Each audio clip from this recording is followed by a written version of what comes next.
પંચમહાલની કાલોલ નગરપાલિકામાં તોડફોડ કરવામાં આવી। વોર્ડ નંબર 4 માં વિકાસના કામો ના થતા હોવાનો આરોપ થયો છે।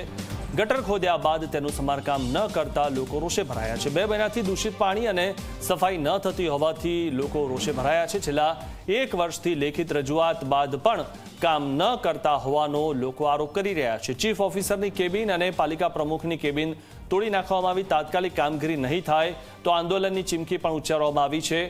લોકો હવે અકળાયા છે કારણ કે 2 મહિનાથી રજૂઆત કરવા છતાં પણ કામ થતા નથી। જ્યારે લોકોનો આક્રોશ આપ આ દ્રશ્યોમાં પણ જોઈ રહ્યા છો। ગટરો ખોદી નાખવામાં આવેલી છે છેલ્લા 2 મહિનાથી।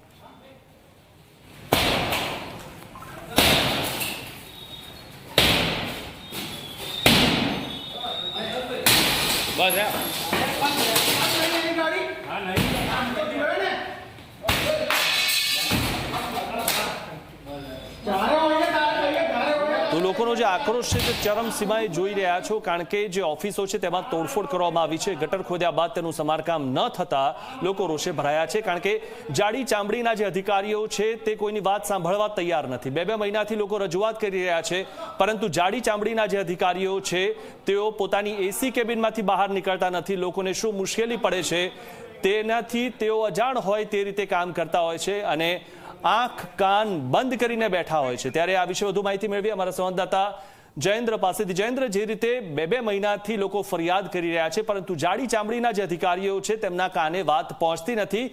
લોકોનો આક્રોશ હવે ચરમસીમાએ જોવા મળી રહ્યો છે।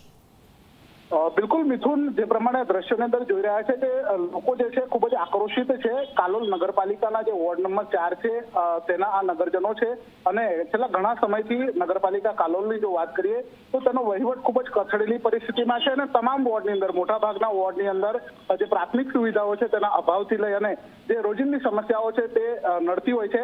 ખાસ કરીને જો કાલોલની વાત કરીએ તો તેની ભૌગોલિક પરિસ્થિતિ એવી છે મિથુન કે ચોમાસાની અંદર જો પ્રી મોન્સૂન કામગીરી બરાબર ન કરવામાં આવે તો ચોમાસાની અંદર કાલોલ નગરની અંદર રહેવું ખૂબ જ મુશ્કેલ બની જતું હોય છે ને તેના જ કારણે વોર્ડ નંબર 4 કે જે સૌથી વધારે પ્રભાવિત થતો હોય છે ચોમાસા અને આ ઋતુની અંદર તેના જે રહીશો છે તે આજરોજ નગરપાલિકા ખાતે ગયા હતા તમામ રજૂઆતોને લઈને કે ચોમાસા પહેલા તમામ જે કામો છે તે કરી દેવામાં આવે। પરંતુ જે નગરપાલિકા જે ઓફિસ છે ત્યાં નગરપાલિકાના પ્રમુખ મળ્યા ન તો જે ચીફ ઓફિસર છે તે મળ્યા અને નગરજનો જે ગયા હતા તેમને યોગ્ય જવાબ પણ ન મળ્યો, જેના કારણે ઉશ્કેરાયેલા લોકોએ નગરપાલિકા ઓફિસ જે છે ચીફ ઓફિસરની ઓફિસ અને પ્રમુખની ઓફિસ છે ત્યાં તોડફોડ મચાવી હતી અને એક પ્રકારે પોતાનો જે વિરોધ છે તે બતાવ્યો હતો।